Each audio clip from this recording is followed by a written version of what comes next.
Hi all, welcome back to the new improved Epic Haunts. We've been off for over a month. Pretty much we've been on holiday. I've been ill, and Simon's got someone else with him apparently. Now Simon, sit who's with you? back and learn from the master. He's taken over. He's now. So Daz is not really here full time anymore. So apparently Chucky has now joined us. Now the first thing we got to do is get me out of this body once and for all. I do apologise if anyone is actually watching this and he's freaked out. I do apologise. He just sets himself off on his own. You know, the funny thing is that's not actually a robot. Simon is actually a ventriloquist. Yeah. He's our new little Halloween Horror Nights friend. Hi. I'll put him down now. Right, guys, as I alluded, we have been away and we are back now. The show's changed a bit. Obviously a new look to it, but also I'm not going to be as friendly. Well, so if I don't like something, I am going to say it. And if it upsets the community, that's fine. It can upset you. You can get back to us on all social medias and that, and we can have a friendly chat about it. But I'm not here to be, everything is perfect like the mousetrap. Because I think something's wrong, I love all these events, by the way. I just want them to be better. Well, we always strive for things to be better, and they should take criticism as well as the praise.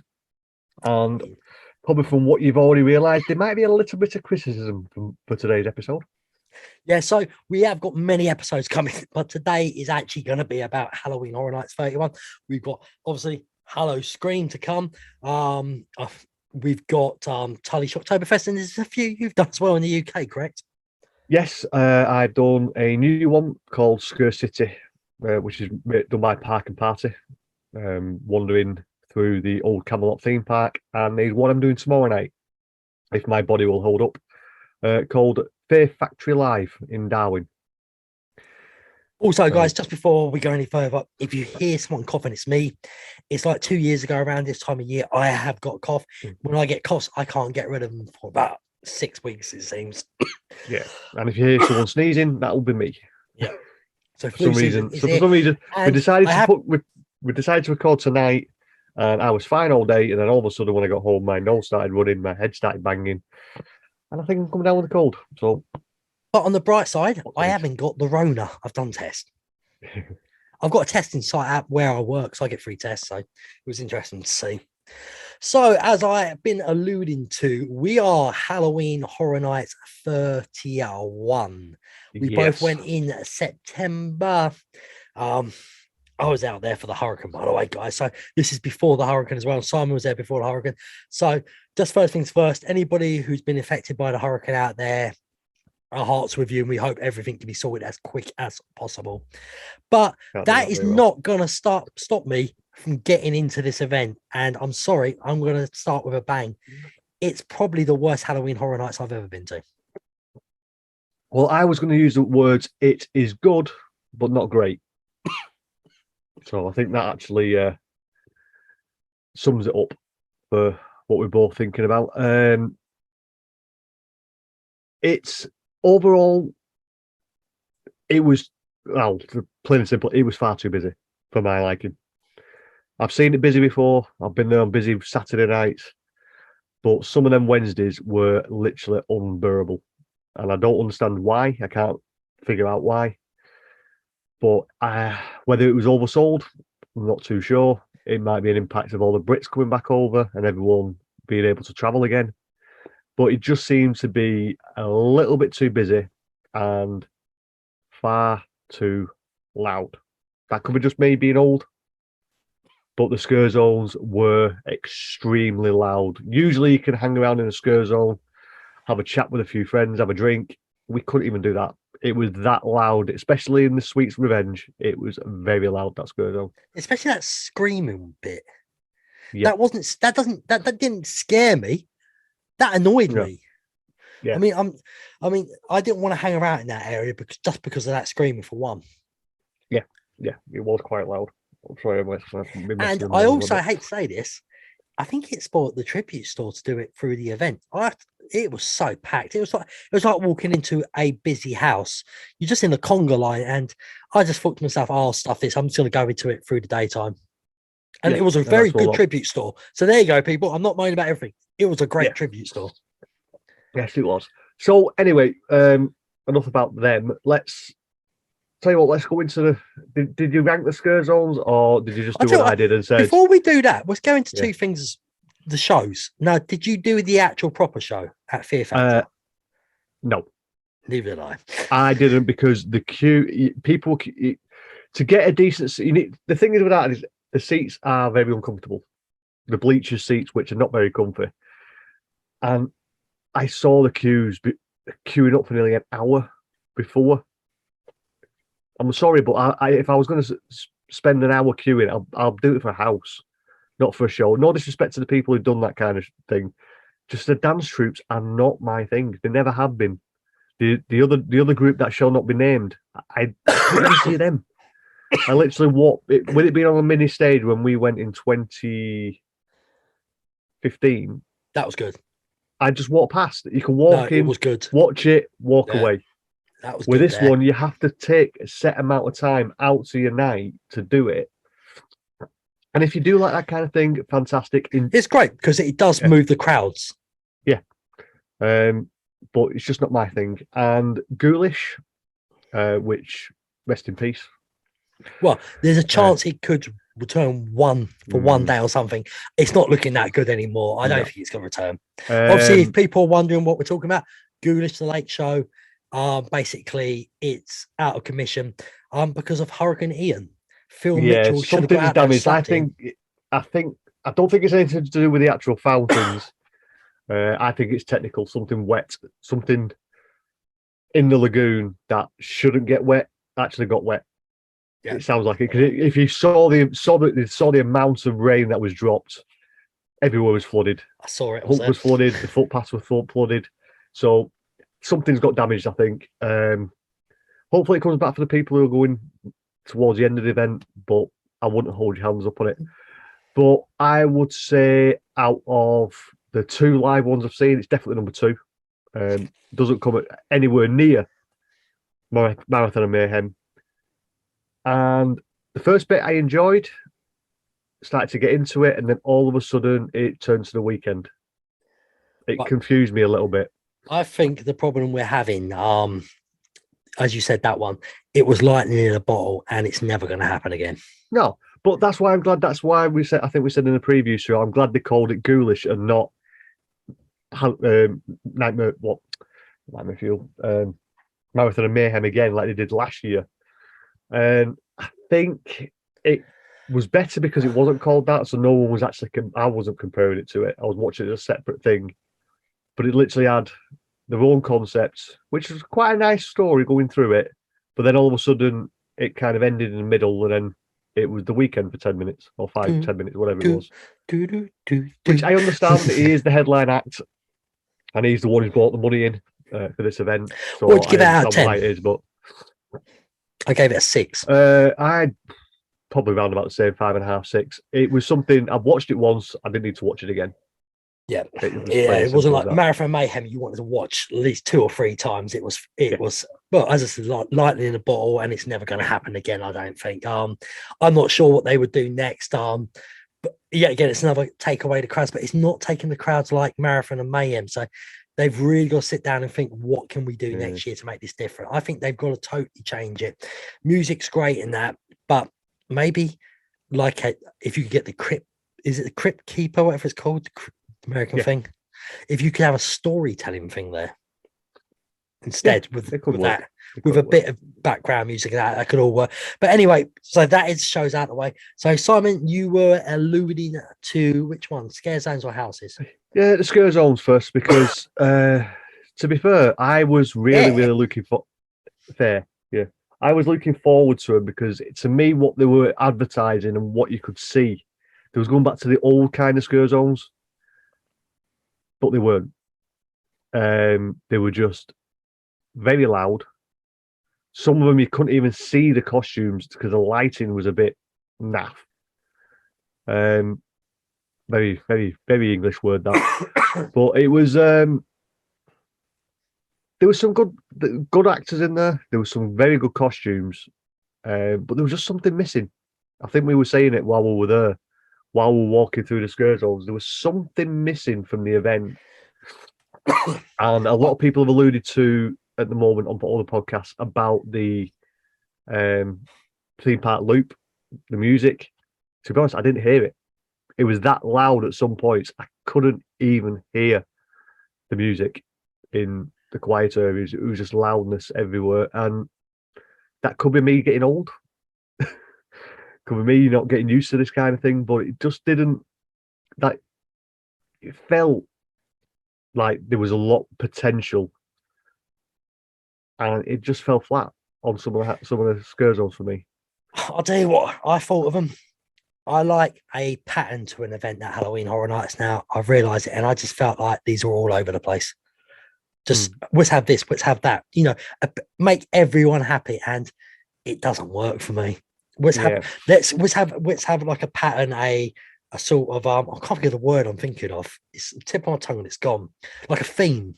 Yeah. Right, so they can be totally different, but having themes so they all mesh together. So as we've talked about, don't get me wrong, I've seen some really bad ones. Some of them weren't as bad as others. I mean, should we go through our scare zones? 5 being the worst and 1 being the best. See how much we agree with each other. Have you done that? Well, I didn't even rank them because, like I said, there was none that stood out to me. Okay, well, let me rank them, then we can talk about them individually. So my worst one, Horrors of Halloween, what was in Production Central. I just walked through it. I can't really, apart from the pumpkins on the big frame, and obviously the Pumpkin Lord, what was awesome, that bit there. The rest of it just I've got a thing about the Pumpkin Lord. It fell completely and utterly flat for me. He was I don't know whether it was just me or they tried to make him comedic by farting and fire coming out the back and stuff. It just didn't work. Well, that comes back to the events, what we've had a chat about since we've been back in England. We think the event's not getting pushed to adults anymore. We think it's more, they're trying to push it out more teens, more family friendly. And Horror Nights, I don't know if you probably don't listen to this show, but any of the other podcasts out there, I'd love to know what you think as well. But I love this because it was pushed to adults, and now it's becoming it's a teen thing. Now, it's not because of my age.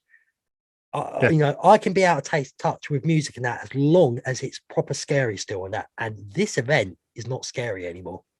No. People can pretend it's scary. It's not scary. People who on some podcasts who have only been going about 5 years as well. I've even looked back, you know, I've read Christopher Ripley's book and that. This is not Halloween Horror Nights anymore. This is Halloween Nights to me now. Yeah, well, this is why this will allude into my actual hype list. Well, not my hype list, but my actual top 10 for the houses, because that's how I rank stuff in how I enjoyed it and how I got scared. And I don't think I got any major scares anyway. I got one jump scare, and to let people understand this, I think I had 2 or 3 at the UK event, Tully Shocktoberfest. Now that because we'll get into that in the future on the Tully Shocktoberfest episode. What I thought was very clever with their scare actors. Right, so Horrors of Halloween though, apart from the Pumpkin Lord, what did you think of it? It was like most of the scares. It was just a way to get from A to B. I don't know if that scare zone area works anymore, because I feel like it is just to get to house. It used to. The only time I've seen it work is when it was the Path of the Wicked back in 21. And that's what I was thinking was going to happen, where they had the Pumpkin Lord up there and when they had the Wicked Witch. But it was set vocals from the Pumpkin Lord where I was thinking it was going to be a mic'd actor talking to people. Can you imagine if the Pumpkin Lord was actually mic'd up? There was a person there, instead of just doing these cues, was stood there talking, saying, "Oh, you in the blue, you are now going to be my minion." See, that's what's bugging me. It's time to start trusting the scare actors. Like, which used WWE for years, everything totally scripted. Vince is gone. Triple H is letting the wrestlers out with a little script, but he's letting them improvise. And it's so much better now. I'm wrestling. I've watched all my life, and for the last 10 years, I was just skipping through everything. Now there's interviews and that I sit there and listen now because they're coming out AEW as well. They're letting the wrestlers do it. And I think Halloween Horror Nights need to start trusting the scare actors, and that will come back in the house as well. The scare actors. So something I think that's probably the reason why a lot of these houses that I've got at the bottom of the list are because of that actual method of it being a queue, a talking queue. Because if it's a mic'd actor and the actor's not there, there's no noise. But when there's an actual noise and you hear the as if someone's come out to do the slash with a knife and there's nobody there, you're like, well, what was that? And that happened quite a lot in a lot of houses. Yeah, well, we'll get back to the houses because there was a lot of things quite buggy about this year. Right, so Horrors of Halloween, sorry people about the coughing.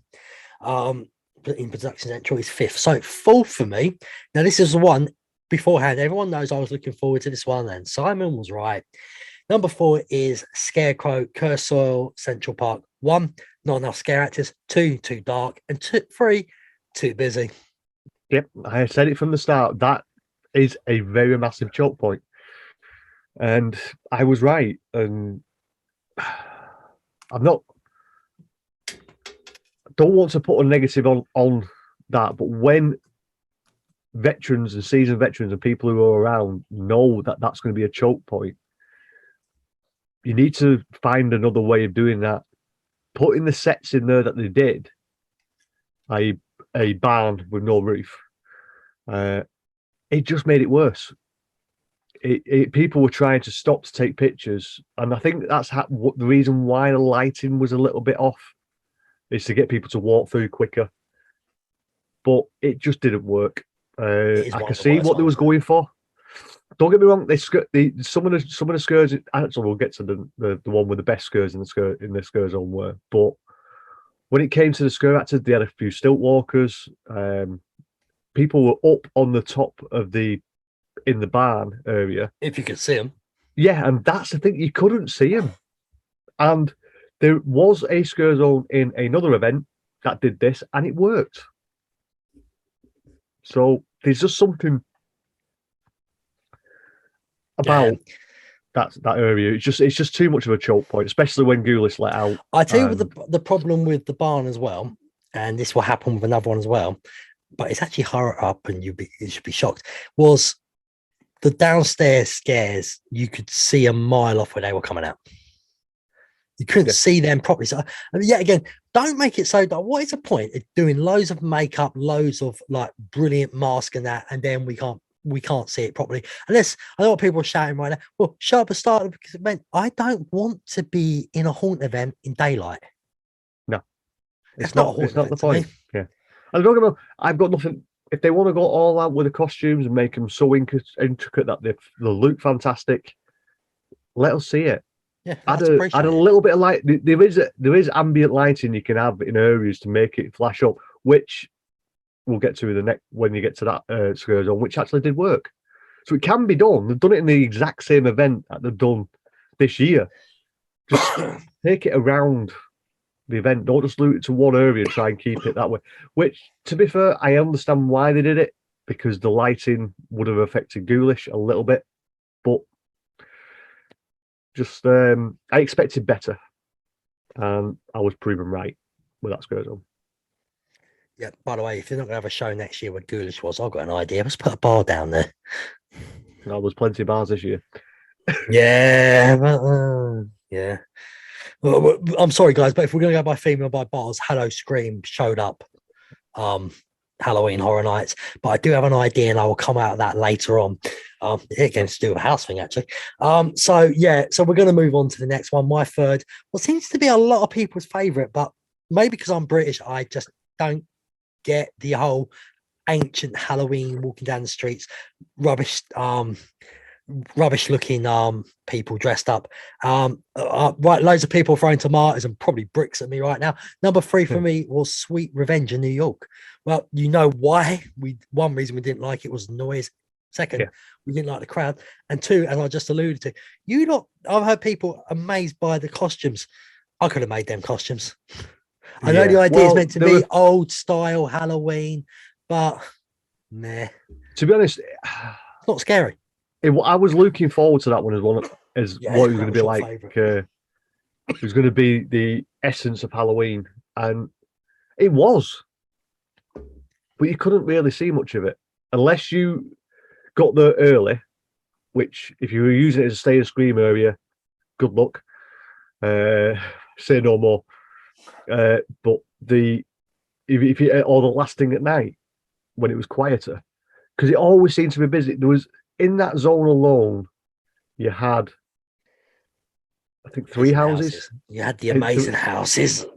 The three Tribute store. tribute. Yeah, you had a lot in that little area, but because they weren't using the side streets, which I know you said there's no point using them side streets. They weren't using them because obviously they'd just been repaved, and one of them was being used for food. But then there's the other one behind it near Finnegan's, and they didn't use it at all because it was still being paved.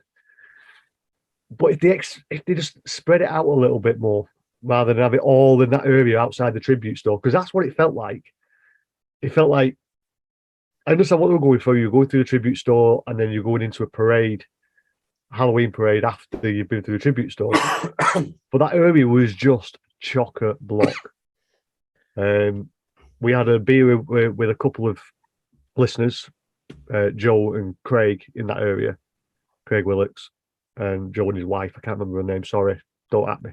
Well, you can at me because I'm an asshole for getting the name. But we sat there and we were probably there 25, 30 minutes. And I nearly lost my voice from shouting. What night was that? A Wednesday night? I think that was a Wednesday night, and we were just stood at the corner near the exit. That was the night I had to buy express passes at 11 p.m. There was just no option whatsoever. Well, we'll get onto that before we go into the houses. What tickets? The problem is for me is because it looked so kiddie-fied is the best way to put it. Even scare actors jumping in my face. Apart from the man who was the mayor, the rest of them I was like, what? I get more scared watching kids shows on YouTube. Yeah. Don't get me wrong. The sets, the float things. The floats were brilliant. You can see that in the brand new intro. You'll see the float, and it was great. But it just fell flat. There was something missing, and it's something missing for us. But clearly, for being so busy, it must be a lot of people's favourites. So it's missing for me and Simon, but for the rest of you, I honestly wish I was an American. Maybe I would have appreciated it. So it doesn't matter. It's like you alluded to earlier on with the cues for the screaming. That screaming must have been a cue for something in that scare zone. But what? I didn't see anything in that scare zone which warranted that loud scream. And it was probably every 10, 15 minutes. So was he supposed to be a show in there? The prime example, that booth. What was it? The judge's booth. Yeah, I never saw anything going on with that at all. I never got the hay thing either with the chopped off heads. Yeah. What was that meant to do with that? I didn't get it. It just seems like they had a brilliant set thing there and they thought we'll just throw it here. Now, again, people listening, if you know more than us and we've missed something, my God, get in touch with us and explain to us and maybe we'll appreciate it more. But this is what worries me as well. So Halloween 3, isn't it? The witch, the mask thing one. Oh, Susan the Witch. Yeah. This puts me off of a house now because it would have been set sort of same sort of thing. I think no, Halloween 3 would be probably set in a factory. Yeah, but what I'm saying, it's still going to be the same rubbish for me. People, I'm reiterating, same rubbish costumes, sort of things. And meh. Well, Halloween 3, you only see the kids at the very end with the masks, but there was a lot of the androids in suits, so they could have been. Well, we'll see. We never know. We might get Halloween 3. Mike Aiello has alluded that he's really trying his best to get it. Okay. Well, I keep on bashing the area, so we're going to move on. I mean, it's number 3 and I'm bashing it. What the hell? But that says what I think about the scare zone. So number 2. Now, people are probably thinking this is a weird one. Conjuring in the Dark in San Francisco. Now, this one, plain and simple, wasn't great either. But I liked the lady on the show bit standing up there doing a show. We alluded to it should have been mic'd. Yeah, and I think the demons looked awesome. Yeah, and that's the bit I was alluding to earlier on about the scares and the actual timing. or literally, they're in a boo hole. They come out to a queue, which I think they're setting, and it lights up. There was a light with the queue, so you could see the scare actor rather than just hearing this noise and seeing nothing. You actually saw the scare actor lit up, and it worked. And that's what I was alluding to. Where I said they actually got the scares in that scare zone. But the bar around the back, the bar around the back was a good area as well. I noticed I stopped in that area quite a few times just to watch the show as well. Even though I knew what she was going to say, I liked standing there because I knew all the demons and that were going to come over as well, and you'd see them properly. You'd appreciate it more. So that's what I liked about that one, and it wasn't overcrowded. What was quite a shock. No, it still was a choke point, but not as bad as some of the one because they actually set the stage back towards the Fast and Furious exit, which worked. But if you were just walking in a straight line and it was completely packed, you wouldn't have seen it, and you would have walked straight past it. That's the only drawback to that one, I think, on mine.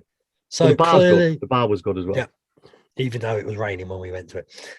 Yeah, well, I still got a Long Island iced tea because so I'll just quickly rant about this.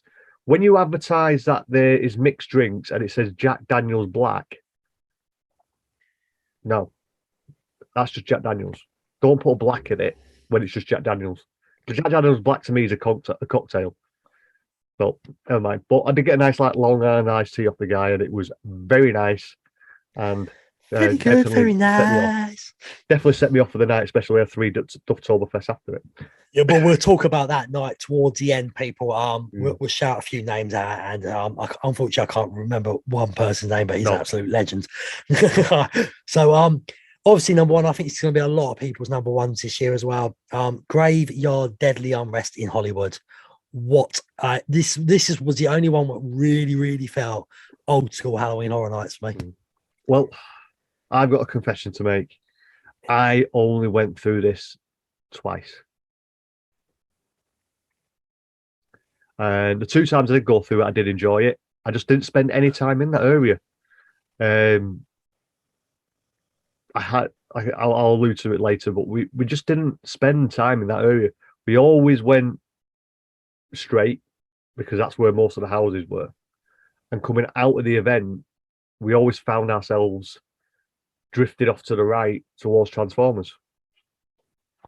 Fair enough. So I'll explain why I like it. 1, I like the sets. 2, they used the fog and lightning with lights perfectly here.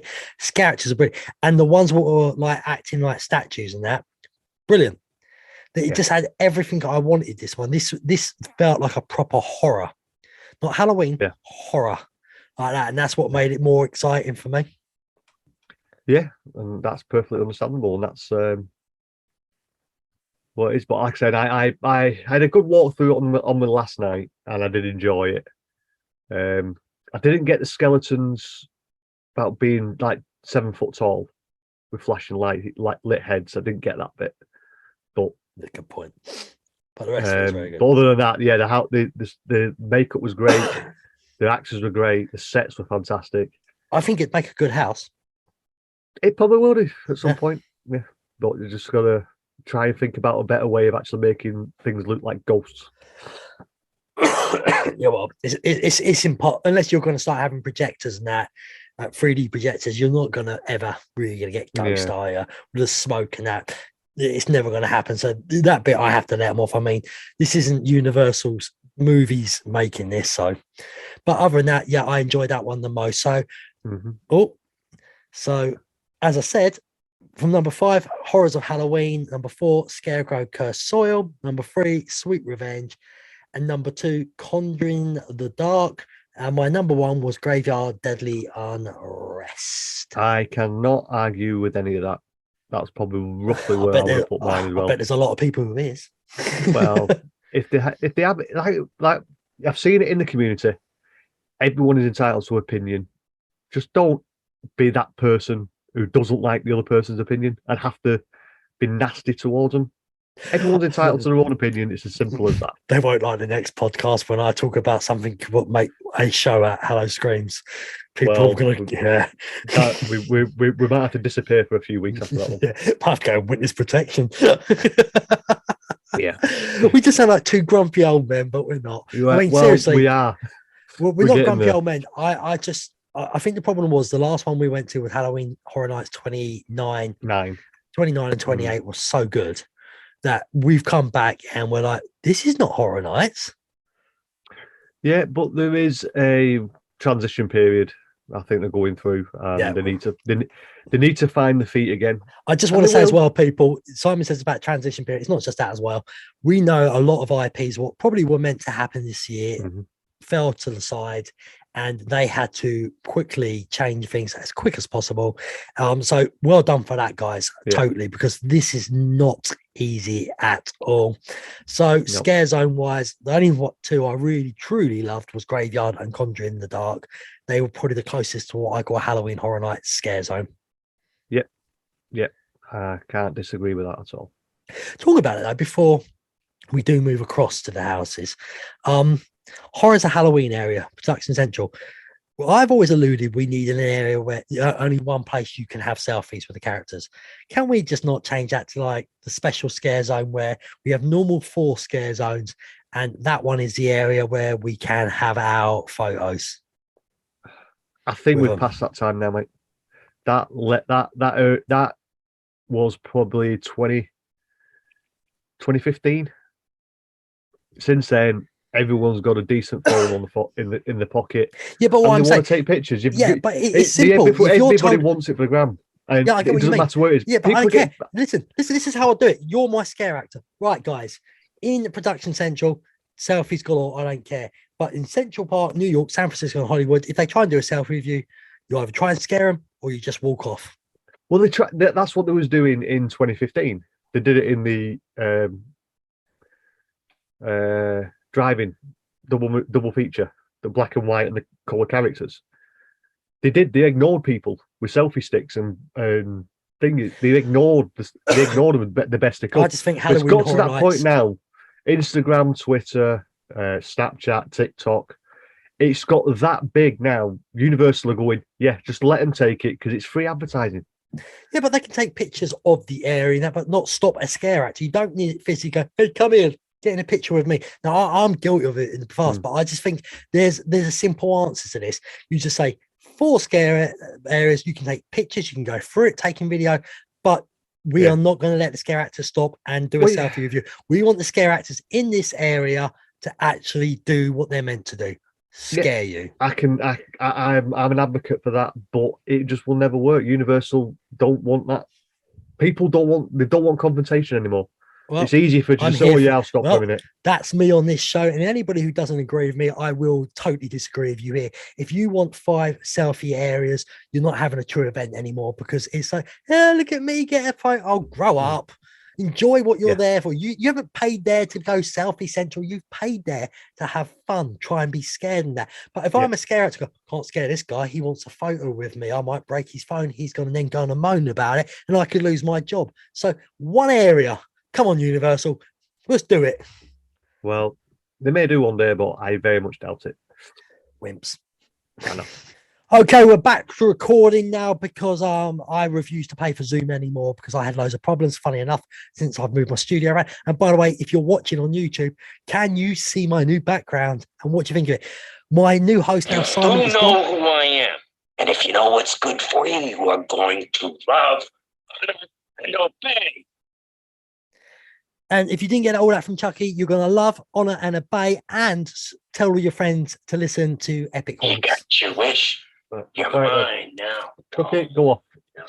Simon's back. Learn from the master. Yeah. So just a quick one, Simon, before we get into the horror night houses, where did you get that Chucky from? I got that from Spirit Halloween. And that the was best $90 I ever spent. One on International Drive. And if anybody's watching on YouTube, you can see the It photo and the Michael Myers, the Boogeyman thing. What's quite good because I actually watched Halloween's End today. I got them from there as well. And I'm hoping there's going to be one there again next year because I always used to say something, I hate my background. Now, I think this looks miles better. Yeah. We did the show. So I feel like I've got something what looks more like it now. So if you listen on the podcast, go and check us out on Epic Multiverse. What will be actually changing into Epic Haunts only soon. But we'll explain that. Another We'll explain that. For another day. Yeah, we'll explain that in the future. But go and watch us and you'll see our backgrounds. Most shows we will have videos coming up and photos coming up with so much stuff. But as this is our first day back, we just wanted to talk in depth. So again, before I go any further, guys, subscribe to us on Epic Multiverse on YouTube. It's free. And obviously subscribe and follow us on all good podcast apps and share us with your mates out there. Yes, go ahead. Okay, It's so free. let's get into it, guys. Halloween Horror Nights 31. My list. Simon, have you got a list? Yes, I have got a list for this. So we'll work our list together. So you do your 10, I'll do my 10, and we'll see how much we're in conjunction. We'll go back and forth. Okay, so we'll start with mine first. Number 10 for me. I hate it. Just wasn't a fan of it, and I have a reason for that because I was trying to get to Scare Out to Dining, what we are going to be talking about at the end of this episode, and you don't want to miss that. I had to go through that because of that. Hell Block Horror. I hated it. Well, my number 10, Spirits to the Coven. It's Neighbour Next Door. Number 9. my number 9 is Hell Block Horror. And well, there you go. Let's go through both of them. We'll start with Hell Block Horror. For me, Hell Block Horror. I hate that name as well, by the way, especially with my lisp and that. And my tongue-tie problems I have. Hell Block Horror, to me, was too dark.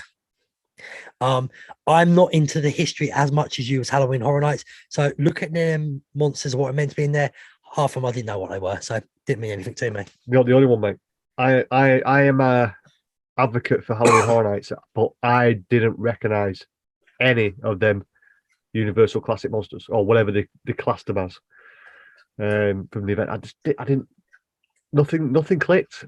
You could tell it was rushed. You could tell it was. You couldn't tell it was going to be something else. So they got that bit right, because if it was supposed to be Evil Dead, they definitely changed it so it wasn't Evil Dead. But I just didn't know what was going on, and I didn't recognise any of the monsters on the fingers in it. Excuse me. And the only reason why I put it at number 9 instead of number 10 is because Old Smokey was in there. Old Smokey, if you don't know what it is, it's the electric chair with a guy buzzing out. I've always loved Old Smokey. Every house he's ever been in, it's always been fun. But that's the only reason why it got number 9 for me. I'll tell you what bugged me with Hell Block Horror as well, as I cough away here, trying to keep my breath. The line for it, that was a wasted house. That whole studio bit was wasted. I would have found another way to do another line there, even half that line in half, and I would have put a bar in there. Possibly, but the queue never warranted the bar. So but that's what I mean. A bar, not for the queue, just a bar, a themed bar. It would have been so much better that way. Yeah, maybe. Yet again, took more credit. Because let's be truthful, the themed bars were rubbish. They weren't proper themed. No, not what I was. No, they made it. They made them all. They actually were all kind of the same. But then, it fell a little flat with the bars. But going on to them ones, Spirit of the Coven, I just didn't have a clue what was going on. By the way, is that what an American witch is meant to look like? Basically, just a normal human. Normal human with a twisted nose. I don't know. I honestly don't know, mate. That's what I mean. I don't understand. Roald Dahl witches were scarier in that. Yeah, I don't know what. I only went for the premise that it was a 1940s or 50s speakeasy or something, a 1980s. What is obviously a secret 20s. Hidden away alcohol thing when it was prohibition. But it had a witch making out with a dead guy, which didn't make any sense whatsoever. You had a guy in a butcher's room. Yeah, the barman as well. Just all he did was smash a bottle on the bar. And I might be funny, but that guy with the piano, he was funny. Wasn't scary. Just going. No, sorry, it just didn't. People, you really have got to watch this on YouTube. But I just don't. I just didn't get it. I just didn't get it. And whether I missed something completely. There was a couple of towards the end more gruesome looking things, but like that you'd be walking past and there'd be one would come up behind you, and if you didn't turn around, you wouldn't even see the guy. So I mean, what's the point? I mean, I hate being like this, mate. I really do. But the first two, we always said we'll be honest, and that's our honest opinion about these two. So Yeah, so I'll there's move not on. much really more. I know. I'll move us on to number 8. But my 8, 7, 6, and 5 and 4 could have been any of these mixed up. To be fair, I just put them in an order, I just didn't. I because. knew. Yeah. But number 8 for me was Halloween. That's so weird because that's my number 7. Because number 8 for me was Fiesta del Chupacabras. Right, that was a little bit high for me. Apart no, from we're supposed to go to Halloween first, as we both got that quite close to each other. Yeah, Halloween. It's Halloween. It's exactly what I expected it to be. There was some cues in there where you could see there was supposed to be 2 scare actors, and I did run through it twice or 3 times, I think. But there was a cue where there was supposed to be 2 scare actors, and there was only ever 1. Right. The bits I liked so- about it, before I go to the bits I hated, I loved that we went in first and we thought, oh, we're not going to see the house. Yeah. That was walk clever. through- They you outsmarted us. Yeah, you walk through the bedroom, see the kid. Yep. Which wasn't a kid. The one we saw, the one I did see was maybe a very small. Whoever that scare actor was in there, she or he, whatever the binary is now. And he was great. I liked a bit with the mannequins and the real people. The only thing I would have said, what was a problem with that is you could see the real people just slightly twitching, so you knew who it was. Now I still liked it because the way they moved and they still scared a lot of people. What I would have done with their mannequins, I would have had something underneath what slightly made them wobble, not dead still. Because then you're looking at because the real person can slightly move as well, and you're looking and going, which one is it? There's an even simpler solution. A very, very, very, very slow strobe. Works perfect every time. Yeah, not super fast strobe like a house No. in Tully's Shocktoberfest. What nearly blinded me. But a slow strobe, you walk in, you see all these Michaels, and within that next show, the one's in your face. It's a simple effect. I think they were going for the Jack Presents way because Jack Presents 25 years of Monster Mayhem when they had the Jack room at the end. I'll just say though, as a house, it looked beautiful. Yeah, to be honest, a lot of the houses look beautiful. There was nothing really bad that you could say about the set design and what they put into the houses, but there was just the generic bits. Sorry about this if you're watching that, guys. Okay, so my number 8 was obviously Fiesta del Chupacabras. Apart from a couple of times seeing the Chupacabras, what looked awesome. Yeah, I just was like, man, the story didn't make real much sense to me. The sacrificing visitors who come to the town. Now, that's well and good, but come on. This is like EastEnders, Coronation Street people in England. I would know not to go to that town on them dates, like I would know not to go to Albert Square and that and Coronation Street, Christmas Day or New Year's Day, because I'm going to die. I wouldn't be there. So I liked it if this was meant to be the first time, but it wasn't. We alluded to this is a sacrifice what happens all the time. As I said, the Chupacabras were brilliant. Scare actors masking that wasn't scary to me. It's just people in sort of normal mask what things that actually do happen out in places like that. So to me, yeah, again, aesthetically look great. Scares pretty low for me. Yeah. So that was your number. That was my 8, and obviously Halloween was my 7. So what's your 7? My 7 was Horrors of Blumhouse. Ooh, very different from me, and you'll see later where mine came. Horrors of Blumhouse, I enjoyed that one quite a lot actually, because we went through with Ash from the RIP tour. Me and Julie went through. The night I wasn't allowed in was typical. Yeah, well, that's not my fault. Should have got a better ticket. I did have a better ticket. I just didn't know Ian was going to ruin my ticket. We just met up with Ash. We went through that because I didn't allude to it earlier. I was going to say I was, but me and Julie ended up bumping up to Express for the whole event while we were there for Rush for Fear because it was just too busy and we couldn't stand the queues and the waiting. But yeah, we went through that. He had a quick chat with Jess. Unfortunately, I forgot to say hello. From HHN31 because we're all in the express queue, and I enjoyed the way you went from because technically it was 2 mini houses together. Yeah, You had freaky bit, when we then get a to bit of a my break. list, Yeah, you had a freaky bit, then you had a break, and then you went through the black phone bit. yeah, when we get to my Um, part of the list where it is, I'll explain why I liked it. Well, the main reason why mine it's further down my list is freaky didn't really work, but the black phone did. But the problem is with the black phone, there was just too many masks.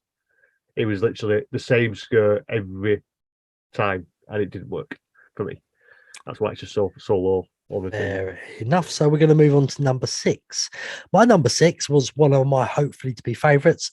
Simon's probably gone to blow his nose. Was Bugs Eaten Alive. Why have I put this 6, people? The Bugs looks like something out of Doctor Who. It's a Doctor Who house for me. I'm going to call these houses like, which one was it? It was the cinema one. Doctor Who. Cinema. Yeah, it's got like some of the characters that were Doctor Who files. Like you see the baddies, the aliens. This was my Doctor Who house. So I love Doctor Who as a show, and thank God that Chimbal is gone very soon. By the way, Doctor Who fans, and we're getting a decent guy to run the show again. Yay! Very close, guys. It's nearly over. But yeah, it was Doctor Who acting. It was Doctor Who Bugs. I mean, apart from the holes in the face being what's scarce, I know some people have a phobia to it. It wasn't scary. It was a comedy house to me. Yeah, and that's why it was further up my list, which I'll get to when we get to it. Okay, but what is your number 6? My number 6 is The Weekend. After Hours Nightmare. Never up on my list. I enjoyed it. I saw what they was doing with it, but I watched a first version of the house, and then I watched the version that we went through because there was changes within that first week, and I preferred the original bit. I didn't. It was called. It's for me. It was called After Hours Nightmare, and when you're putting Dawn FM songs in it, it's not After Hours Nightmare anymore. It's just The Weekend. You might as well just call it The Weekend House. And for that reason, that technicality. Because don't get me wrong, the scores were good, the actors were good, the songs were good, except for when they changed them. That's the reason why it gets number 6 for me. You called it The Weekend After Hours Nightmare, and then you added songs because people didn't recognise them as much from a different album into it. Well, when we get to mine, I'll explain why I enjoyed it. Let's move to number 5. What's your number 5? My 5 and 4 could have swapped. Well, it's to say it was. You've already mentioned it. It was Fiesta de Two Macabras because I did this after Screw Actor Dining, and it helped. It helped me enjoy it a bit more because that lady was quite intensive when it came to the actual Screw Actor Dining, and we'll say no more about that until later on. Okay, so my number 5 was Descendants of Destruction. By the way, this looked awesome. And as I say, this could have easily been my number 4 as well. But I just loved how you progressed through the mute bit. I loved, by the way, people, if you're listening and you're going to moan about spoilers, I love going through the tube train. Yep. Well, that is the main reason why it's a little bit further up with me. And another reason, which we'll get to when we get to mine. So have you done your 5 yet? I'm so lost. Yeah, you were lost. Well, I got challenged in this house by a certain somebody. And I picked up on it. So I'm actually quite. Oh, this was our night of our chat, wasn't it? I remember him saying about this. I did do it since then. So that's why, not on a technicality, but that was my first time going through the house and I actually spotted something that was from another house from years ago. And I got it straight away. And I didn't think I would because when this person challenged me, I thought, oh, am I going to get this right or not? Okay, so are we on to your number 5 now? No, done my number 5. My number 4 is Bugs Eaten Alive, all because of giant grub. Didn't they get rid of the giant grub? It was in there every time I went through it. It was great. I'm sure I heard something on a podcast. They got rid of it. I'm sure it moved over to Halloween Scream. No, was it not the giant fly? They got something was taken away. Yeah, but the giant grub guy in the corner and the jiggly spider. I don't like spiders. I hate spiders. But that every time I went through and I saw that spider jiggling away like that, I thought, oh, that was cute. And it made me laugh and made me giggle and I enjoyed it. I had a big smile on my face every time I went through it. So It has to be up there in the top So four. is your number 4. Well, my number 4 is we're finally getting to one that you've already had, The Horrors of Blumhouse. Now, there was a couple of good scares in the first part, as you said, Freaky Friday, whatever it's called. And I hated, and I'm going to irritate, this is why I probably put it lower. I hated what was meant to be window screens, and you saw like murders and him waking up as a female. It was used too male, much. It was the male and female fight bits, if you want to call it. It was used too much. I understand why they use screens, because they didn't want to actually use people, because people get offended now. Yeah. They use the screens to show the fight. They did it with Freddy versus Jason. It worked perfect. But when it comes to this, it did really need scare actors jostling back and forth with it for it to work. I understand why they did it, because of the logistics, and obviously you'll have a giant male and a small female fighting in a house. It's gonna offend and upset people. And I thought I understand why they did it, but it did bring it down a bit. One of the reasons it got there for me, it had the murder of the teacher when he was sawn in half for his body. That was awesome. But it got so high with me, just plain and simple, because of the better movie. At the second, but everyone didn't think I forgot its name, so that's why I'm trying to pretend. Black Phone. Black Phone, there we go. The Black Phone was brilliant. I know Simon said Mask was too repetitive, but for a movie, what we all saw, what basically was hardly any scenes, they was so clever. I mean, I got the van with the balloons, won me straight away. I got the part when he's falling asleep on the chair. Yeah.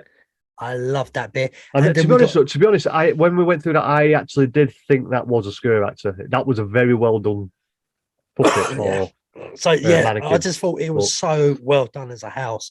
I mean, and a lot of people have been slating for good reason for the last couple of years Blumhouse houses, and I feel like Blumhouse finally found the formula. Don't mesh two movies together if you're going to do two movies.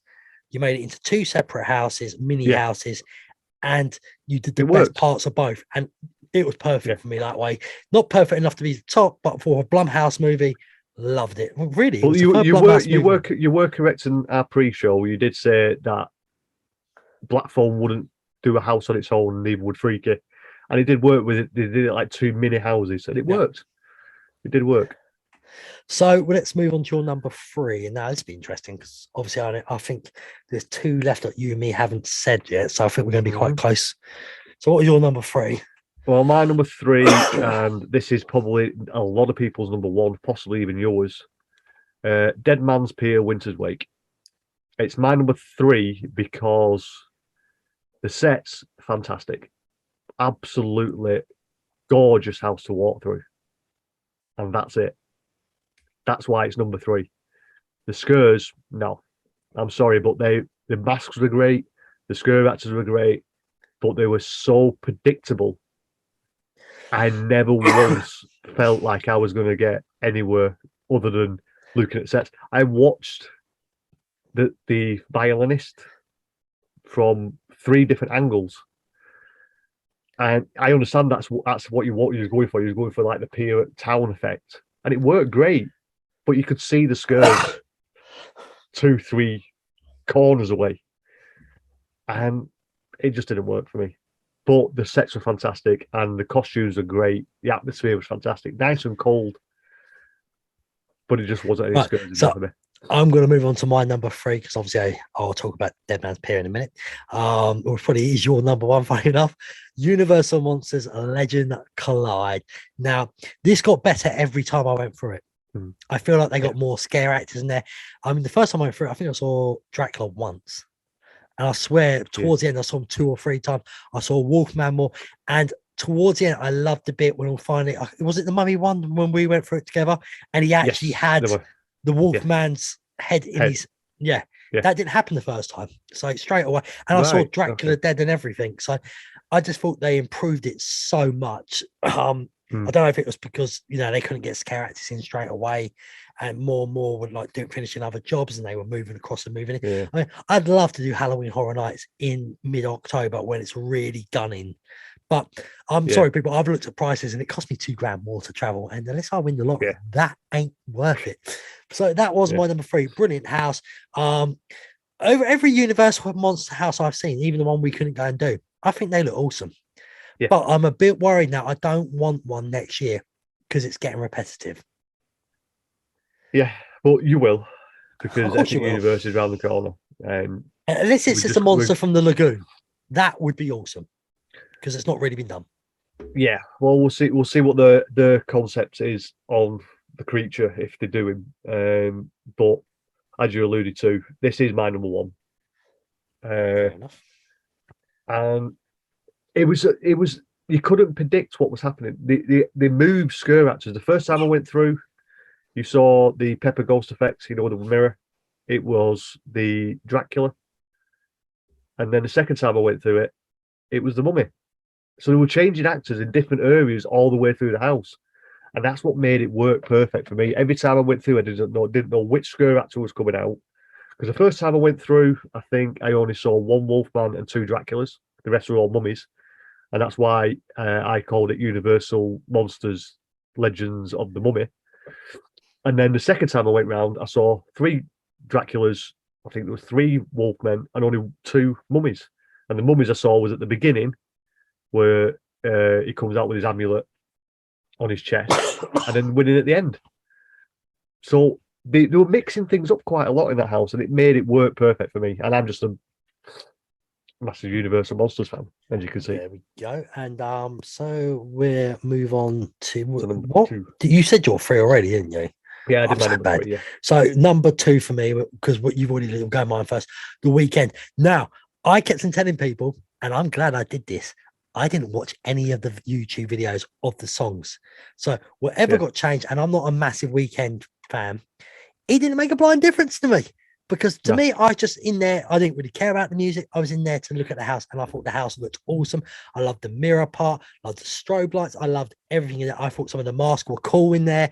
I liked some of the scenes, what I sort of knew from the past. You know, little bits of The Weekend. I'm not blind, I've seen him around, so I knew what his stuff was about. So that made it brilliant for me. I feel like a lot of people had expectations because of the YouTube, because of his videos and that. Yeah. And you're never going to live up to the video. So I'm so glad that I never watched the videos to spoil it for me. So it was just like a brand new house to me. Yeah. Well, like I said, I enjoyed the house. And like saying, it only went down after I saw the video from the original Weekend. I also might have been lucky Opening because weekend. it was the night I went with met Donna Lane there. Remember the night where you were going to come, the weather was so bad, you decided not to. Yeah. So I was in the queue. We got to the front, near the front of the queue. Then we had a 20, 35-minute wait because the house was shut. When my scare actors got a rest, the house got cleaned up. So when they all got back in, there was a few groups before me. Scare actors get back in their room, boom. So I think I got a fresh bounce of scare actors going and enjoying their job at that point. So I think it just worked out perfect timing for me. Yeah. Okay, so we can figure this out then. My number one was Dead Man's Pier, and yours obviously was Universal Monsters. Now, Dead Man Pier, right? Yeah, it's not scary. And quite frankly, I couldn't care about scares in this one because I must have gone through this 3 or 4 times and I kept on looking around, seeing new stuff. Yeah. I felt like I was going through a story as well. This was one that felt like an actual story I was going through. And it helped listening to Universal's podcast, knowing the story behind it. Yeah. Yeah, it did. That made a big difference to me. So Universal, well done for the podcast. I just loved the way everything looked. I felt like I was actually there. I'm looking up, down, left, right, backwards, forwards. It was just stunning. Now, in another year, if there was a few more stunning houses, it may have been lower down the list because of the scares. But nothing really scared me this year, so I couldn't really go by scares. So this, to me, was the most beautiful house I've seen in a long time. And it was just, everything was so right about it. I loved how it felt cold in there. You got the fog in there. It felt like winter. It felt like you were actually in a harbour. The female with the violin, yeah, that was okay. Seeing the lighthouse from different angles for me is what got me. Yeah, it because was. I know with the old scare zone. Yeah, like I said, it was. I never actually got to see that scare zone because I never went in 26. So, but yeah, it was great. And I can't really say anything else other than what you just said. But I will go on to my number 2 that I missed before you went to number 1. That's okay, because basically you already had my one before, so go for it. It was Descendants of Destruction. I had this originally number 4, so I had it quite high on the list anyway.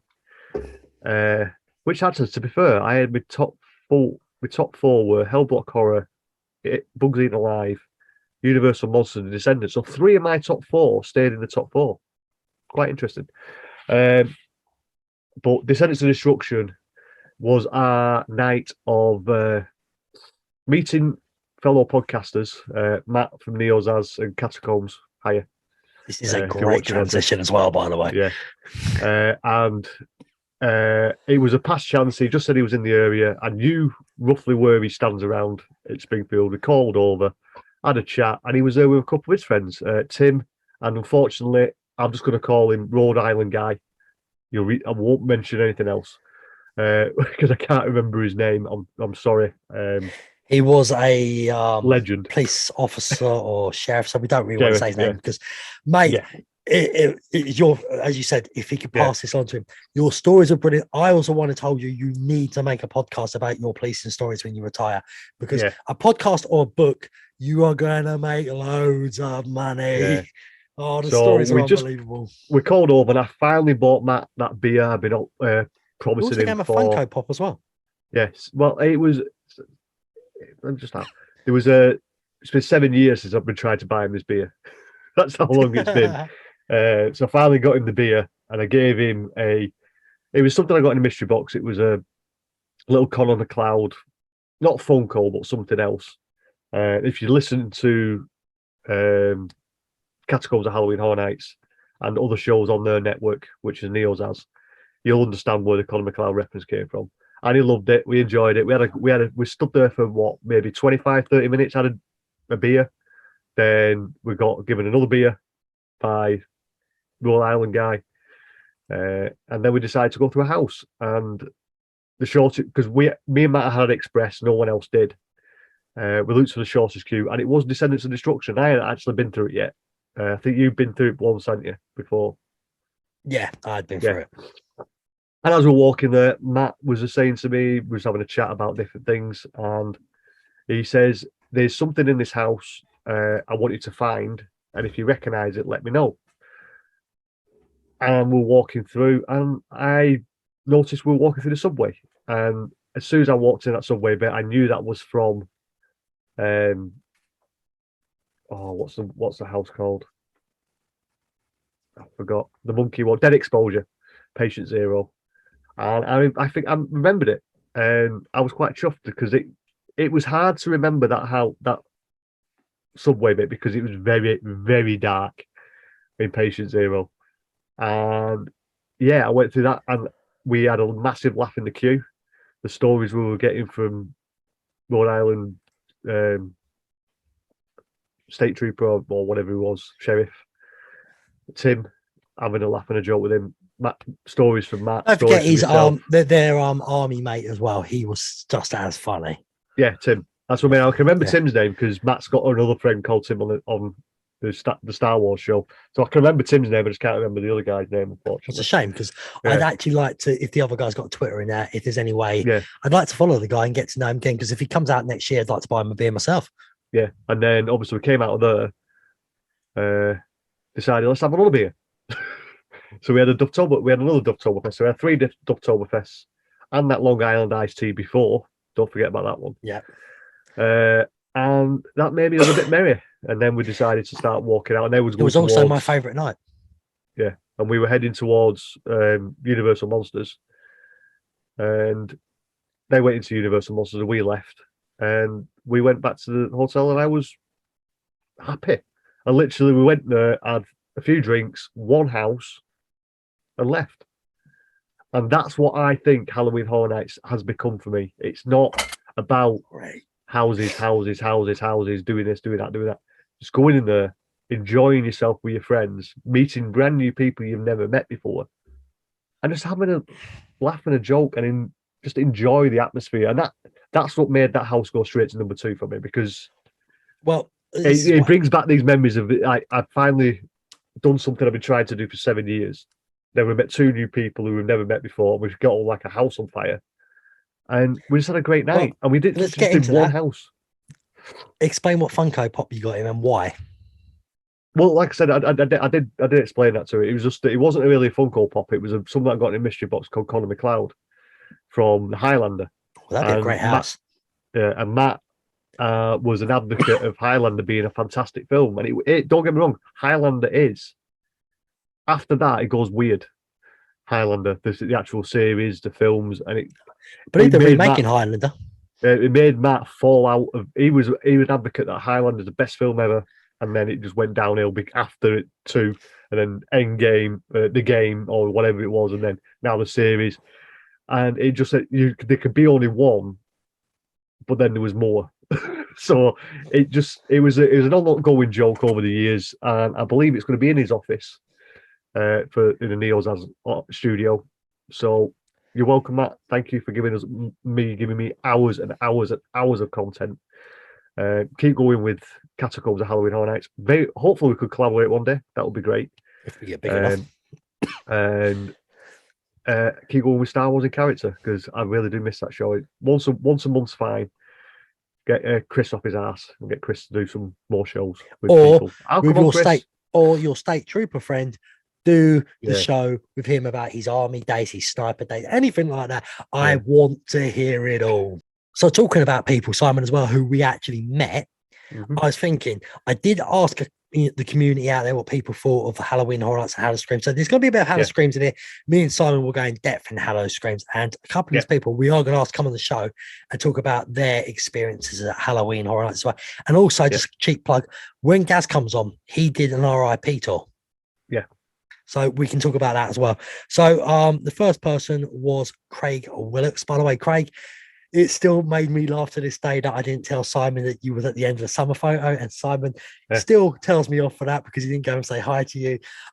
Jokes aside, everyone hates this with me right now, my family and a few friends. I am famous for the end of the summer results because of a group that I run. For 3 weeks, people kept on stopping me or wanting to talk to me. We even did a group photo. So that's the end of summer's unofficial group on Facebook if anybody's interested. Cheap plug done.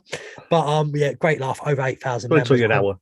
Yeah, great members. I even brought up Epic Phil. People go and check out Epic Phil. You check out all my vlogs of Halloween Horror Nights and everything else on my 21 nights in Orlando. Some are out now, loads to come. Go and check out Epic Phil, and don't forget to go and check out Simon and Julie on YouTube as well, because he's putting stuff out soon. So cheap plugs out of the way. Here we go. Craig Willocks. Do I put it into his Scottish accent? No. No, don't even try. You can't even do a British accent. Never mind that. The proper Southern, Joe accent. No, you know what I'm saying, bruv. All right, anyway. Hi. I think HHN had a lot of potential, but there was just something missing. Totally agree. Maybe it's a lack of the big IP. I agree again. The house has definitely got better, darker, more fog and effects. But overall, it was an average year for me. Not at the level of HHN28 and 29, what we said earlier. Same for the Lagoon show and Nightmare Field. They weren't as good as the shows at 29. Scare zones were fine, and I enjoyed Sweet Revenge and Graveyard Deadly Unrest. Expanding the Fiend snacks and drinks was a good development. You have to even bring that up. Still a great event, but an average year. So I'm going to leave his Hello Screams one for the next episode, people, because he's actually done it. He's done it separately, so it makes it easier. So Craig, we will be bringing that up. So yeah, we're quick to get to the food. What he said. Yeah, the food was better in the stalls. Yeah, the food was. There was a lot of inconsistency when it came to quality of some stuff. We didn't eat that much when it came to it, because Julie can be a bit fussy when it comes to food. So when she finds something she likes, she'll go back and get the same thing. And every time we went to certain places where we wanted to try the food, some of the queues were ridiculous. There was nearly as long as some of the lines for the houses. So we did skip a lot of the food, but we did get the mac and cheese beef burnt ends and the pork sizzler one, I think it was, and they were gorgeous. I don't really like mac and cheese, but I actually ate that and I enjoyed it. The portions got smaller over the event, I believe. Cheap plug for John Self. Go and check out all his articles on food. He knows more about food than we do. But yeah, I may be fat, but I'm not a food expert. But the food was. They've stepped the food level up, and it's great. It's making it more of an event, and yeah, I can't say anything else about the food. All I will do is about the drinks. I didn't have that many of the signature cocktails, but I did have the lacto cooler. I think Joe tasted it as well, and he nearly threw up. But it's a sour beer, and that was the evented beer for the event. And I loved it. If I could get that in the UK, I'd drink that all. I wouldn't drink it all the time. One's enough. But yeah, it was nice. That was a nice signature beer that they had for the event. I like the theming as well. The booths, they actually trying to theme them, made it look a lot better. So the next one is, as I had to quickly go on my phone to check something, is from our friend Joe. Yeah, Peaky Blinders Joe. You know what I'm saying, bruv? Joe, we want you on an episode so everyone understands why we keep on doing your voice. You know what I'm saying? So I'm have a go at it, bruv. Go on. Nah, can't do that. Joe's got the best voice on the planet. To tell you the truth, it's just my opinion. I love it. I think it's brilliant. I'm just jealous because I've got a more softer southern accent. Right, actually, I'm going to have to do the first part in his voice style because of the way he started it. So from Joe. Hello, boys. Thoughts on this year HHN for the podcast. But Halloween was hands down my favourite, followed by Monsters. Altogether, I thought the event was good, but not a patch on 29. See, too many people, what we've alluded to, meaning the scare zones weren't as enjoyable, and you could see every single scare on the people in front of you in the houses. Yeah, that's a problem. And the screen show was just meh to me. I have to be honest now. Obviously, I won't read this next bit out because it goes into next week's episode, but this is what he says. I have to be honest, we had a better time at Hello Scream, less people there, so we were pulsed through the houses, which was great, apart from one house, in my opinion. I'm not saying it's better than HHN because it's not, but we just felt there were way too many people in the HHN, meaning it lost its scare factor. We've alluded to. It's a great catching up with you two for a beer, though. Cheers, boys. Love the podcast. Cheers, Joe. Yeah. Go. As I'm about to cough to death. Not really much more I could do. If you just put screen share off for us a sec.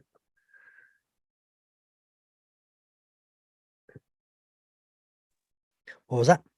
Just put the screen share on for us.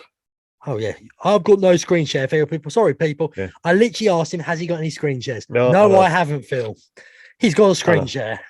I know. I'm a pain. I'm an absolute pain. Right, the screen share is now both of us, mate. There we go. So, you want to know what Elusive Joe looks like? There he is. Lovely wife as well.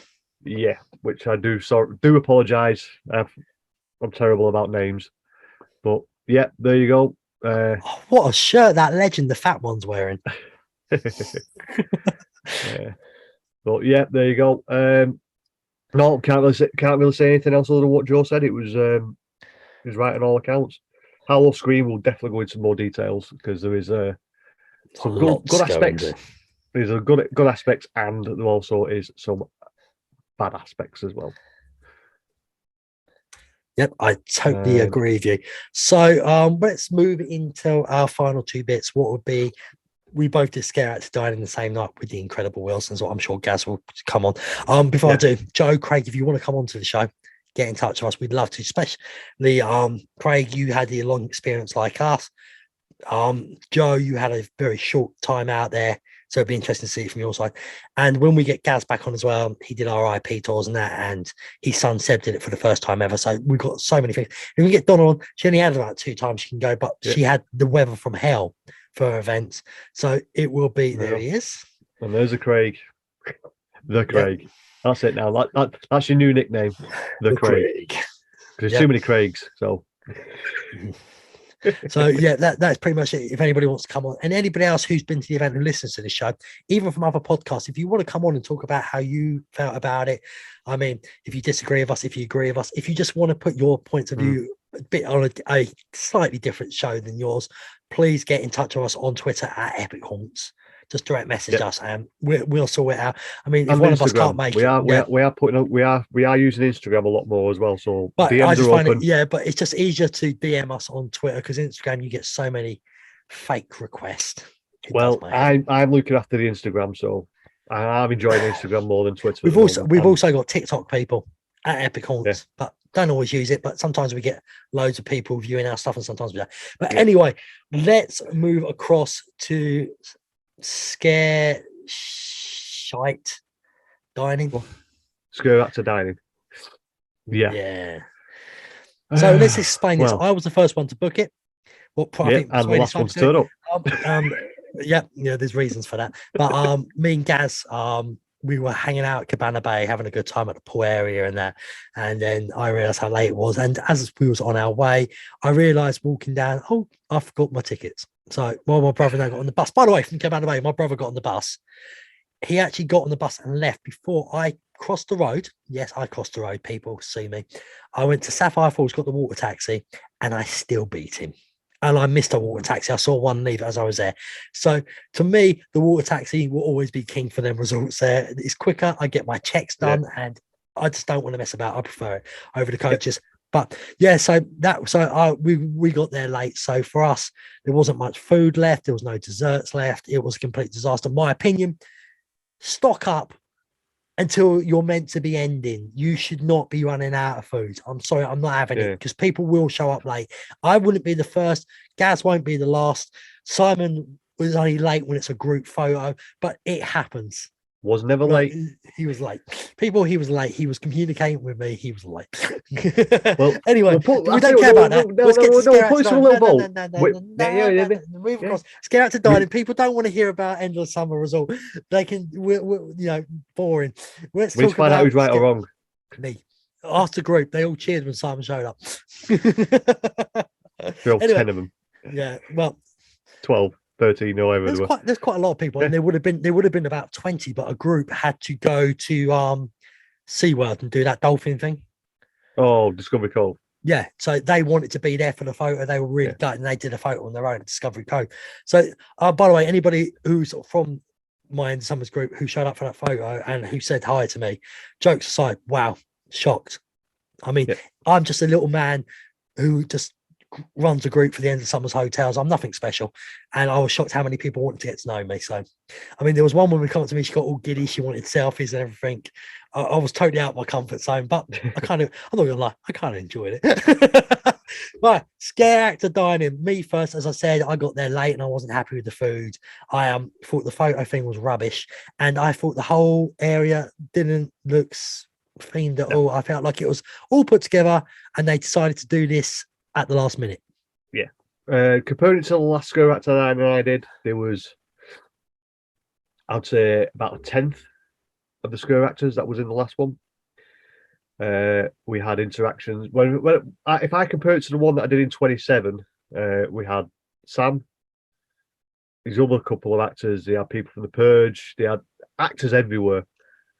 This one, I think we had 3 scare actors wandering around. We had Michael Myers on his own, and the Mummy on his own. Let's get this straight. Let's just say straight. The scare actors walking around, the 3 that had. One of them was Mare, the lady, what I'm guessing is from the Coven House. The Coven, I think. Yeah. The other one who was in the mask was meant to be like a little kid with a baseball bat was funny. Yeah. And the woman from the woman who was from El Chupacabras, as you said, she made it better for you because she explained everything. She had a chat with people. So I'm not going to moan about Michael Myers, the scare actor. I don't know who you were at the time. I don't know if you've had a bad day or something, but you just didn't seem bothered. I know Michael Myers is meant to be still in that, but you didn't seem to want to do the photos. You just were having a bad day. It's the best way to put it. Yeah. But as I say, the worst thing. Yeah, the food was okay. At least it wasn't pizza, or all just pizza anyway. But the food was okay. I've had better, I've had worse. Does it warrant the $55? No. It was too light. If they darkened because where we were sat, it was just blasting sun in, so you couldn't really see much anyway. It needed to be a little bit darker. I enjoyed it when it was in Universal Monsters Cafe because it was perfectly themed. Yeah, but it was, you grabbed your food, you literally walked in, you grabbed your food, you went and sat down wherever you wanted. This one, you were guided in. Yeah, by some reason, people who didn't need to be there. For some reason, they were putting groups of like me and Julie. two of us on a table for four when there were tables for two available. I just didn't get that bit. Yeah, and then they put me and the Incredible Wilsons on a Yeah. table that was quite small, so it made it kind of uncomfortable. Yeah, because I think there was 8 of you, was there, altogether? My three, no, Seven. six. Six. And then tables are small. But you did I have mean- a YouTube. You did have another YouTuber sat at the side of you, Loden Micah. He was sat at the side of you, but Joe's Was he? Yeah. Why You not didn't see you him? tell me that? I could have got his photo. Could have got a selfie with the man. I mean, I Yeah, already because got. if you watch his Screw Out to Dining and pause it for a split second, you can see me and Julie queuing up for the Universal, the monster, the mummy, when he's doing his bit of a walking around. Yeah, So, I mean, and the mummy one was probably the best photo Yeah. opportunity in there. yeah, because it was in clothes and it had Yeah, it a was bit of a proper set round feeling. it. Where Michael Myers one, it was a Well, pumpkin Michael on Myers, I didn't stand. understand. How did he miss the opportunity not to be half behind the bush for the photo? I don't know. I mean, that's just an iconic scene from the movies, and it's like, why is he not doing this, or Yeah. she? But Yeah. you can see I like Michael Myers. I've got him up. So, Scare Yeah. Out to Dining for me, I'm going to give it a 4 out of 10. I'll give it middle of the road 5. To be fair, Yeah, you're just too nice. well, the thing is, what annoyed me the most, why it's actually no, you're right. I'm going to give it 4 because I just remembered what actually happened when we walked in. She literally walked us in and sat us down at the table, and then walked off. That happened to us as well. Like we're meant to know Didn't where say to go. anything. Didn't say, "Oh, your food's over there. Just go and grab your food when you want. Come and sit back down." The screw actors will be coming. It was literally, "Oh yeah, can you show these people to the guy at the desk was great." He actually went up to him and said that you were running late, and he said, "Oh yeah, it's no worries. When they get here, we'll put them together. It's fine." But then we got guided in, and she just went, right, you sat there," and then walked off. I'm like, well, what do we do? Because I knew what to do because I'd done it before. But if you didn't know what you was doing, you could have just sat there and go, well, what do I do? Do I go and get the food? Do people bring me food? Yeah. A bit of communication would have been great. And that's all it takes is, oh, by the way, you sit here, it's grab and go. So grab what you want. Go up and get your pictures with scare actors. Simon, it's just gone down to 3.5 with me because I've decided them people, why couldn't they have been dressed up? They didn't have to be in proper Halloween, but they could have had better looking clothes for this, I feel like. Yeah. So 3.5. Well done, Gaz. Well, actually, his amazing wife. She did brilliant. Gaz, kill me because I just forgot your wife's name. Christy. I can't believe I've just done that, guys. It's late at night. I'm forgetting things. Sorry, Christy. You're a legend in my eyes. And I'll put it back up to 4 because of Seb punching my arm and actually making it entertaining in there for me. I did actually see that punch, and he gave you a good old whack a couple of times. He gave me quite a few times. I made sure he did it. A good kid, Seb. I love the kid. I think he's brilliant. Absolute star. I love what Christy did as well. There was no desserts left, so she went up and made them bring cookies and everything out for Seb. Well done, Christy. I wish I did that, but that is the same night we had to do yet again express passes because of it. What alluded, because when we first walked in there, we didn't have time to wait. We wanted to get express passes, but we had to rush in because we were late. The time we came out, they'd run out of the whole event of express passes. So on a Sunday. And Joe, thank you very much, because he's the one what messaged us to say to us, Phil, 11 p.m. express passes are out. He told me where to go outside Kimmel. Unfortunately, that person still decided not to work. So I had to zoom all the way over to Fast and Furious, but it wasn't a problem. I got them, and it did. I must agree. If I could afford it, I'd have express passes all the time. It does make a massive difference. That's how I got into Halloween that night, and also Blumhouse, because we skipped most of the line. Yeah, well, like I said, I went to Islands of Adventure because some idiot. I have to put it on this show because we won't put it on the other one. I took the wrong annual passes to Universal. I took my old ones that expired 2 years ago. So luckily, I had them on my phone.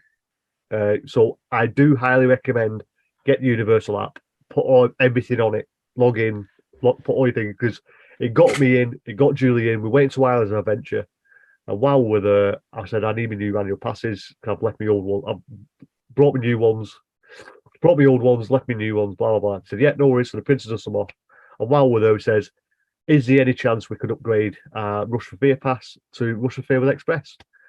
and nothing was a problem. He did it straight away, and we got express with Rush of Fear. Oh, actually, I'm going to knock Screw Out to Dining down to 3 because he actually states on that ticket, please call to make sure your reservation. I didn't have an American number. I couldn't ring out on my phone to an American number because it would have cost me money. The guy at Isles of Venture, his name eludes me, but I have put a U or fist bump out for him, and it's been passed on. He actually rang them up and says, yes, they need to make a reservation. So they put him through to the reservation places through, I think it was Louis.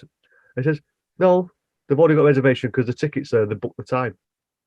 So on the ticket, it tells you need to make a reservation, but you don't need to make a reservation because you've already got one because you booked it at a time slot. Make the system simpler. It's American.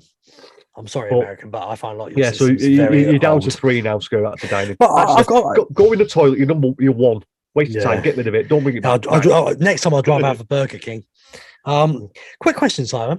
Before we do go and give the rating of the show, I'm just looking at next year's dates. Now, I'm planning to fly out September the 16th, but would I be able to have a Rush of Fear because October the 1st falls on a Sunday? So will Rush of Fear? No. Yeah, see, that's the problem. It depends on when the event starts.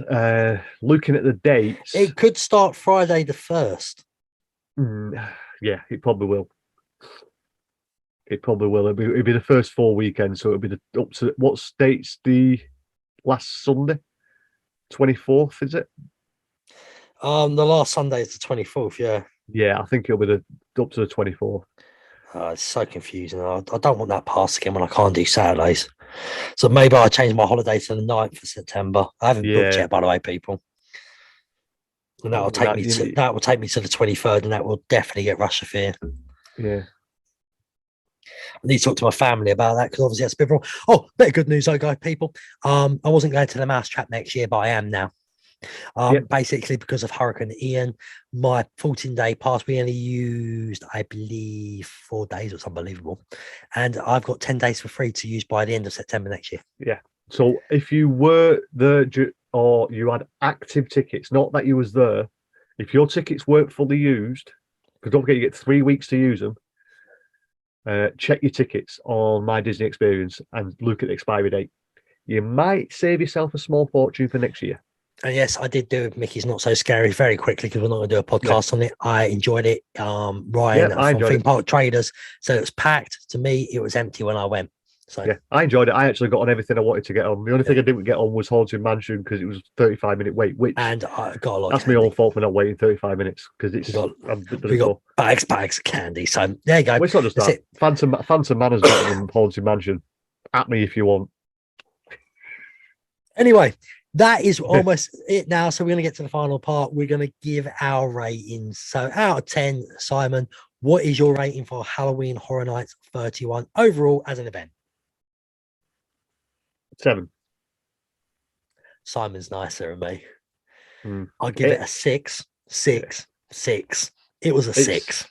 It's a 7 just because of what we made it with meeting people. Having a drink. If I didn't meet you lot and I didn't meet, that drinking night and everything, it would have been a 5. Yeah, that's what it's for me. But it gets a lot of points because I've now got a lot of memories from this event, from meeting people, meeting yourself again, Joe, Craig. Get rid of me. Yeah, I know. Yeah, well, literally, we back 2 weeks and went and saw you down your end. So, and we were, as I said, we'll be doing a podcast on that, people. Well, I gave it a 5. 6 either. I would give it a 5. So between us as Epic Haunts, it's an average of 6.5. Yeah. Take it as what you want. Yeah. So I would say people who are thinking, why are you so down in it? Why are you going to the events? Just because I didn't like this specific one doesn't mean I don't love the event. Yeah. And because I'm down on certain things in it doesn't mean I'm just a miserable man. It just means I know they can do better. And I want it to be better again. I love Halloween Horror Nights, and I'm going next year. And I've got a feeling a lot of problems was this year, as I said, the IPs. I think, as Simon alluded to, the crowds were back because so many people from abroad were back for the first time this year. Well, I think it'll be a lot calmer next year. I'm possibly going to be taking the season off from Halloween Horror Nights next year. But I will be doing a lot more UK stuff. So Why I will probably only do one in the UK, but I'll do Halloween Horror Nights and Hello Scream. Yeah. So as an event, still a solid event. Scare Actors, you've done fantastic for what you had with what you had to work with. All the other people working there as well. Let's not forget them. I always hear people saying, well done, Scare Actors and all that, but everyone working in the food court, from the cleaners to everybody, the people who put it all together, thank you so much. Just because it wasn't my favorite doesn't mean I didn't enjoy my time there. No, that's what I mean. We enjoyed the event. It just wasn't to the standard that we usually expect. But also, is it because we were expecting too much and hoping too much because we haven't been able to get there for 2 years? The excitement levels, what we put it at, normally we might have gone, if we had the 2 years in between, we might have said, I might have gave it a 7 or 8 out of 10. We don't know, people, but I will be back next year no matter what. If Simon can make it out for a weekend, that'd be awesome. There's no guarantee, but if he can make it out, we will do it together again. And I'll do Hello Scream again. On the next episode, right, guys, we are talking about Hello Scream. Now, let me tell you, you're not going to be happy what I think of Monster Stomp. I think it's the most overrated thing. I will tell you why. So there's a little spoiler, and why some bits of the event upset me, but what Simon's told me what happened at the first one, I think I can understand what they're trying to do. They're still trying to get their foot. But that is Hello Scream's next one at Orlando SeaWorld, not Busch Gardens. We didn't do that. So don't miss that episode, because if you think I'm owned on this one, you may not want to listen to children, because I'm not going to lie, I am going to swear on the next episode. That'll be one of our possibly explicit ones that we won't be beeping out. Okay. So I did enjoy. As I said, you have been warned. Follow us on all the socials at Epic Haunts. How simple is that? Twitter, Instagram, and TikTok. Obviously, we're on all great podcast apps out there. Please give us a rating on all the podcast apps out there. It helps us grow. Share us out to people and groups and anything you can think of who may be interested. Send us voice notes on Anchor. Every once in a while, we'll share the Anchor link on Twitter. So send us voice notes through and everything. As I said, we've got so much coming, guys. We've got Hello Screams. We've got, say, the events you're doing. We've got Tully's Shocktoberfest, Scare City Experience, which is about Park and Party, and Fear Factor Live. So many from the UK. So we can, you'll be amazed. And I'm honestly saying to the people in America, listen to these. And if we have photos now, we'll try and share, because the UK way of doing it is very interesting. I found out. I've never been a fan of it. I've never wanted to do it until I went with Simon, and now I'm addicted. And I think there's some things we do better. Yeah, if you want to watch what the Scare City Experience is, the one that I did, go over to my YouTube channel, Simon and Julie, and it's the Scare City Experience opening night. Video. Yeah, it's going for the world's longest trail. And it possibly just done it, but it was a great night, and that is how I think the UK should start to look at. Well, I want to say as well, Simon, if you could around say the 18th to 20th, share it on Twitter as well, to Epic Haunts Twitter. So if people can't find Simon and Julie for some reason, the link will be there. And I'm saying that now because even though we're recording on the 14th, the time this comes out, I don't want him to share it beforehand.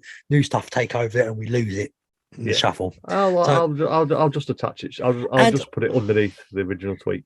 And as I say, you can follow me also on my stuff. As I say, I'm Epic Phil on YouTube.